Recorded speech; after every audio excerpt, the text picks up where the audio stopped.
Halo semuanya. Jadi di sini di video ketiga ini kita bakal lanjutin dan mungkin selesaiin semua materi sisa-sisa dari absorpsi ini. Ya. Yang pertama kita coba bahas tentang H, ketinggian dari apa nih? Tinggi packing ya. Tinggi packing, HTU dan NTU. Hubungan mereka itu apa? Oke, jadi di H ini H, HTU dan NTU. Kita mulai dari H ini kan adalah tinggi packing ya. Kita sebelumnya udah bahas kalau H itu sama dengan apa tadi ya, bisa dapat H sama dengan GS aksen KYA ya, kayak gini ya. Nah ini H. Nah tapi hubungan dengan HTU dan NTU itu adalah H itu adalah HTU dikali dengan nilai NTU. Nah pertanyaannya HTU apa, NTU apa? Nah HTU ini merupakan height, ketinggian dari transfer unit ya. Sedangkan NTU ini merupakan number of transfer unit.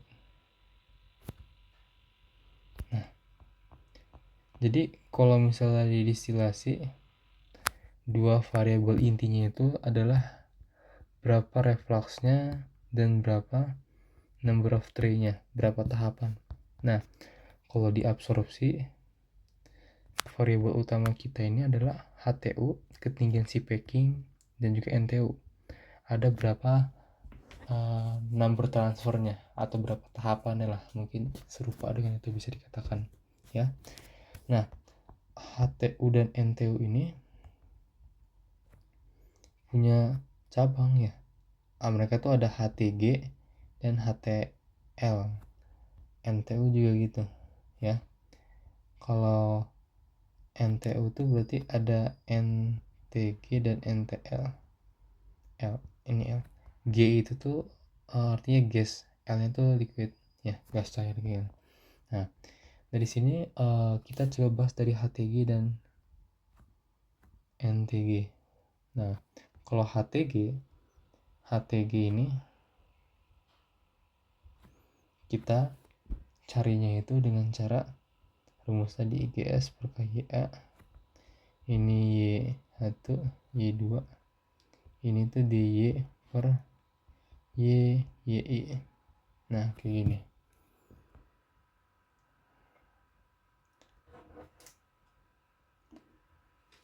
Nah ya kan, yang dimana enggak, ini tuh H bukan HTG ya, ini H. Nah yang dimana ininya itu adalah si HTG nya, ya ini HTG, sedangkan ini itu adalah ini NTG nya ya. So kan di awal rumusnya H itu merupakan HTU kali NTU kan, kayak gitu.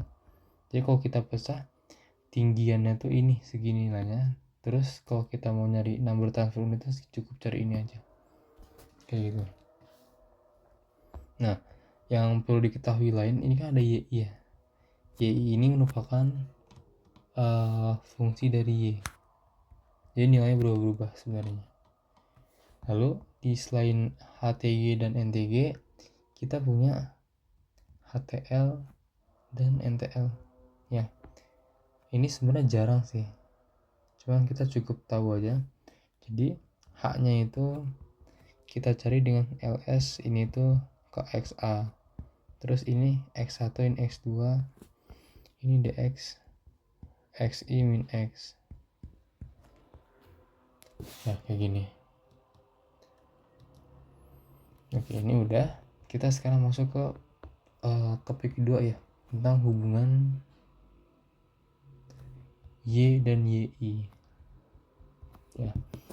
sebenarnya Y apa, Y itu apa. Jadi kan ini kita punya blok dari absorpsi ya. Ini panahnya salah ya. Nah gini lah, ini sebutlah gas, ada Y1, ini gas keluar Y2, ini gas, ini salah nih. Nah ini gas, ini liquid masuk, ini liquid keluar. Nah kan di tengah-tengah ini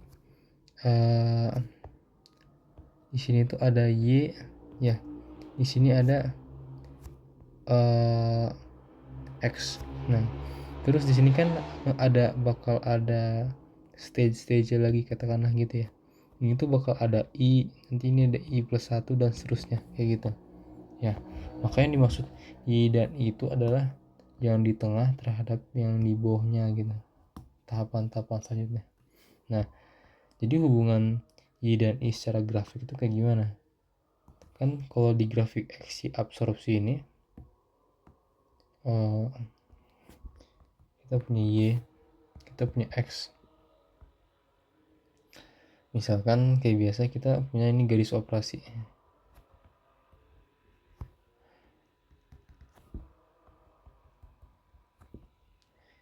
Ini X2, ini X1. Nah, terus kita misalkan punya kurva keseimbangan. Nah, kalau misalnya gua asal pilih titik di sini, ini merupakan titik X, Y. Ya. Nah, terus maka di sini itu adalah apa? XI, YI. Nah, kedua ini mereka sebenarnya dihubungkan oleh garis. Nah, garis ini itu ada slope-nya, ada kemiringannya. Kemiringannya itu adalah ini, Y min YI per XI min X ya. Atau slope juga bisa dicari dengan cara KXA per KYA. Ada dua cara buat cari gradien antara dua titik ini. Ini kan garis operasi ya. Kalau ini kan garis keseimbangan VLE. Nah, nanti dari sini kita bakal ditemukan kayak udah gini aja dulu. Nah, biar gak bingung. Habis itu kita masuk poin 3, menentukan NTU. Nah, buat menentukan NTU ini biar lebih jelas kita coba pakai PPT-nya ya. Gimana cara menentukan NTU?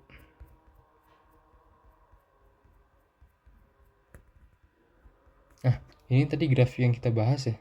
Gimana ini kan operating, bentar. Ini kan operating line. Di sini tuh PGO-nya. Kalau ini kan garis keseimbangan ya, kurva keseimbangan. Nah, ini gue maksud tuh ini titik tadi XY, ini titik YI XI. Nah, kedua ini dihubungkan oleh garis gradien yang slope-nya tuh ini. Ada minus, tadi lupa dikasih minus. Ya. Nah, terus uniknya kalau misalnya slope-nya ini tegak atau tahi nggak kayak gini, ya dia tuh akan menghasilkan Y bintang. Apa itu Y bintang nanti dibahas. Tapi kalau slope-nya 0 kayak gini, ya dia akan menghasilkan X bintang. Kayak gitu. Nah, kita lewat itu dulu. Nah, sekarang kita balik ke menentukan NTU. Ya. Gimana cara menentukan NTU? Jadi di sini kita punya garis operasi, ya. Ini yang satu, ini yang dua. Ya. Terus di sini kita punya kurva keseimbangan. Nah, dari sini kita nentuin slope ini dulu. Ya, kita cari slope ini dulu. Nah, yang kita lakukan adalah kita cari titik random. Misalnya di sini 1. Gue mau di sini 2.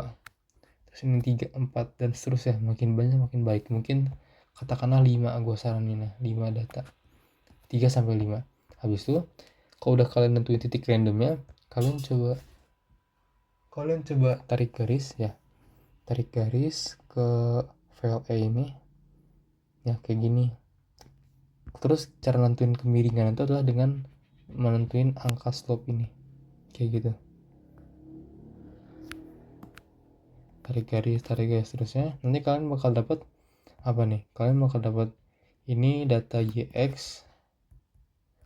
Ini di sini bakal dapat data YXI. Nanti habis itu dibikin tabel kayak gini ya. Yang Y-nya berapa, Y-nya berapa. Kayak gitu. Habis itu kalian juga bikin variabel baru ini. 1 per Y min YI. Kayak gini.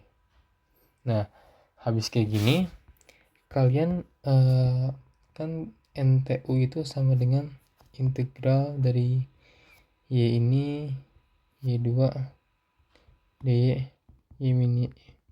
Kayak gini kan ya. Makanya kita perlu jawab ini dengan cara mengeplot 1 per ini dengan Y ya. Jadi kita ngeplot ini dengan ini kayak gitu. Dengan kita ngeplot ini sama ini, kita bakal dapat luas ini.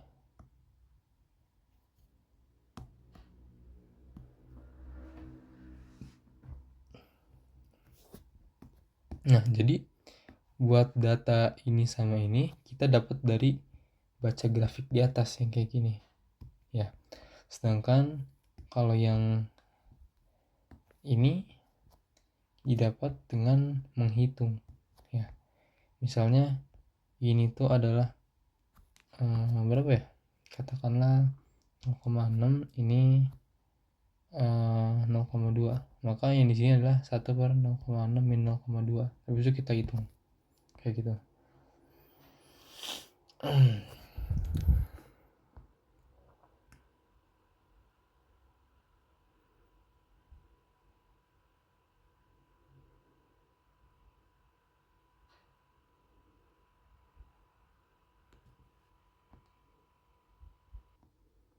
Nah, ini kan NTO tuh nilainya segini, atau dengan kata lain ini merupakan luas di bawah kurva kan, kayak gini. Nah, gimana cara kita dapat data grafik ini adalah dengan kita menyusun angka-angka di sini.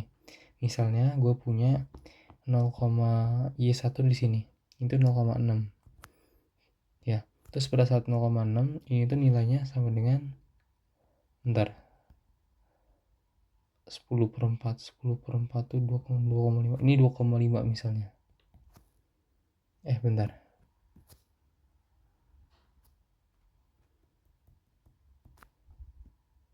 Nah, misal kayak gini. Gue dapat 2,5, ini 0,6. Nanti susun kayak gini. Terus pada saat Y2 juga ini naruh data kalian. Misalnya ini Y2 ini kan di sini misalkan aja 0,1. Ini 0,1. Pada saat 0,1, 1 per Y-1 dari hitungan ini berapa di sini misalnya. Nah, kan dapat ya. Terus kalian bikin terus kayak gini ya. Ini hitung kayak gini.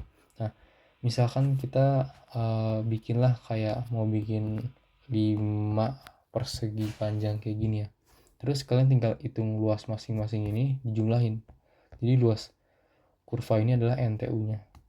Jadi kita menentukan NTU itu bukan cara, kalau di distilasi biner kan kita gini-gini ya. Ya, bikin anak tangga. Kalau di absorpsi kita caranya dengan mengintegralkan ini. Kayak gitu. Nah, terus di sini disebutin kalau tinggi packing itu bisa diketahui kalau kita punya kurva keseimbangan, punya garis operasi, dan punya slope-nya. Ini slope-nya.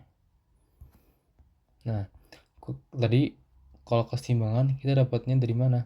Dari hukum Henry. Hukum Henry tadi kan kita sebutin kalau HI dan P HI dan gue lupa ini apa, Y ya, nggak salah.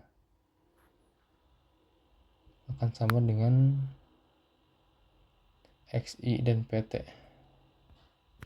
Kayak gini, keseimbangan. Terus atau gak data kelarutan gas juga bisa.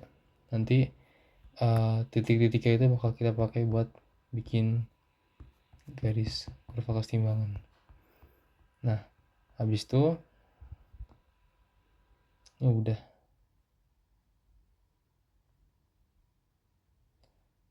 Ini bentar. Ini maksud dari slide ini kan laju cair inert superficial. Nah, kalau misalnya laju air inert superficial itu adalah tahingga, maka kemiringan ini tuh adalah tahingga. Ya, yang artinya ini kan slope dari garis operasi ya. Berarti nanti garis operasinya itu yang awalnya miring gini, kita lihatnya bakal ditegak gini. Jadi tegak gitu. Karena kalau slope tahingga tuh tegak. Kalau slope datar tuh 0. Habis itu apa lagi ya? Bentar. Di sini dijelasin gimana cara mencari gradien minimum garis operasi. Atau kata lainnya itu adalah mencari PGO minimum. Nah, PGO minimum ini didapat pada saat ini garis operasi ini tuh punya titik singgung dengan VLE. Ya, kayak gitu. Sedangkan laju adsorben minimum atau LS ini min itu terjadi pada saat slope GO minimum juga. Nih, ya. Pada saat slope garis operasi minimum, maka laju adsorbennya itu juga jadi minimum.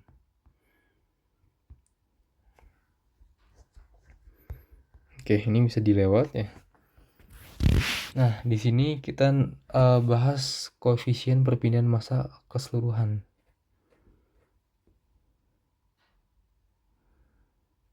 Nah, bedanya keseluruhan ini adalah kalau kita tadi, bentar mana ya? Oh, nggak ada. Nih, pakai ini aja. Keseluruhan tuh kayak gini.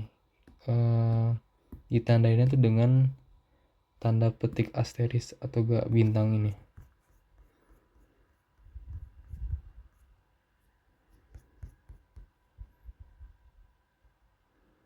Bedanya kalau overall tuh, jadi kalau sebelumnya itu kan kita pakai Y min YI. Kalau overall bedanya Y-nya tuh dikurangin Y bintang. Kayak gitu. Itu aja sih. Terus kayak rumusnya tuh bakal sama. Ini cara mencari H untuk overall case. Nah, berarti kalau ini kan biasanya di sebelum ini kan disebut HTG ya. Kalau ini berarti HTOG. Yang kotak ini. Sedangkan yang ini itu berarti adalah NTOG. Kayak gitu. Nah, kalau tadi kita nentuin NTU itu dengan cara integral, mana tadi integral? Ini integral. Nah, kalau NTG ini NTG, maksudnya NOG kita bisa cari dengan cara sama sih. Di sini kita perlu integralin juga. Jadi kita nentuin titik random kayak gini 1 2 3 4 misalkan. Terus bikin grafik kayak gini lagi, kita ngumpulin datanya. Jadi yang di sini tuh adalah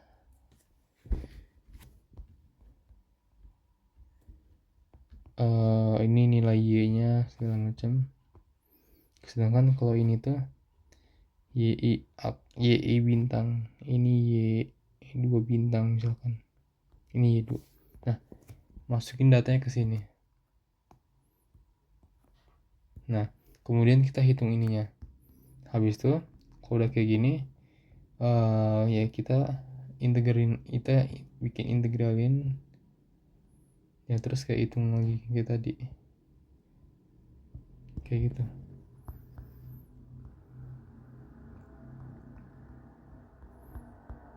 Nah, ini ada istilah baru HETP ya.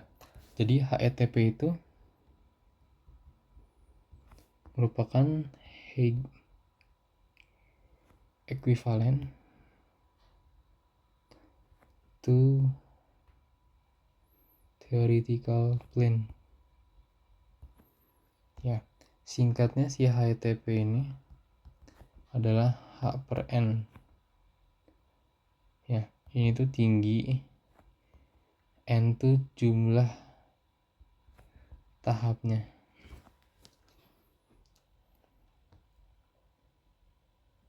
Nah, kalau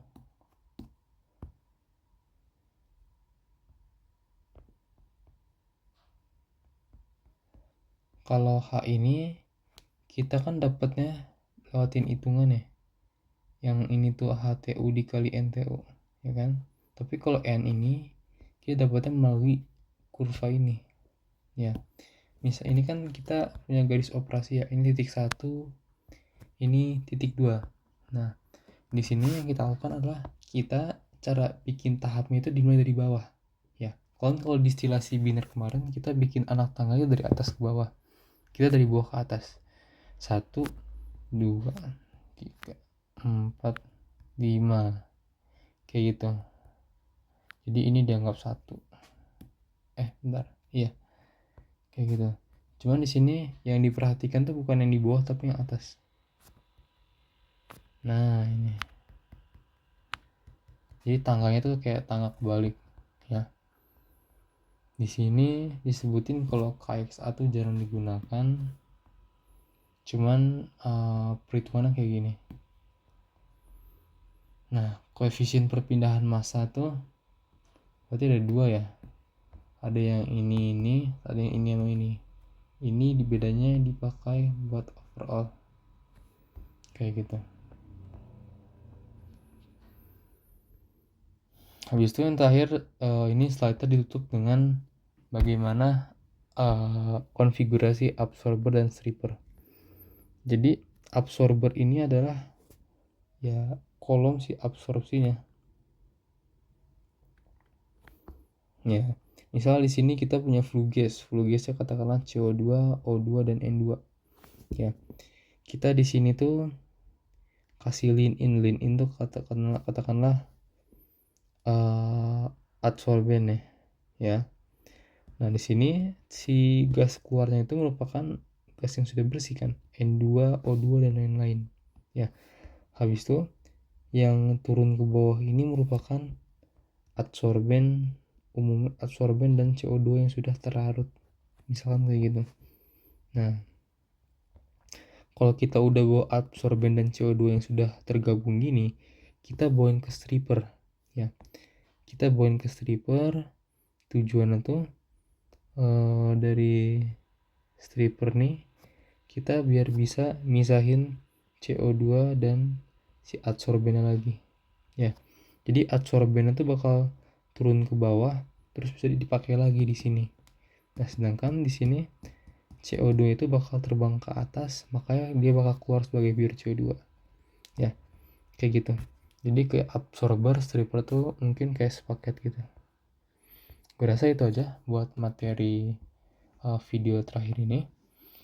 Semoga bisa dimengerti ya. Mungkin di video selanjutnya akan coba dibahas beberapa soal ya untuk menambah pemahaman ini. Oke, makasih.